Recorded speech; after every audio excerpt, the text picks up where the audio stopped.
ये मधुबनी वाली बेन हिनको दे गेलन हन।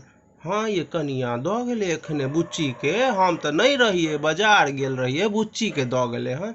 ये केहन बेन देलकै ये, नहीं दै के छलै तऽ नहीं दैतै। ये सरलाहा सन के एकटा लड्डू देलकै हन, एकटा सड़ल जे छै से सेब रहे आ एकटा केरा एकदम कारी। नहीं एहनो लोक दै छै, खुशी के छै। देखिए 10 लाख रुपया देलकै हन बेटा के, आ तहन एहन बेन नहीं दैतै तऽ नहीं दैतै।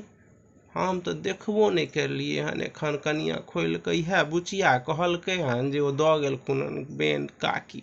एहन एहन देखथुन न, कनि जाकऽ देखथुन खोल कऽ, एहन देलकै हन जे पूछो नहीं। हमरा तो देखे के हम कहलिए गे किया लेले गे, हमरो ओकर छलै, बुचिए छलै। हाँ कहलकै मैं हम की जान गेलिए, जे देलखिन से राखि लेलिए। अपना बेर में कहते हम ई छी, हम ओ छी, हम एना पहिरै छी, हम एना ओढ़ै छी, ई खाइ छी।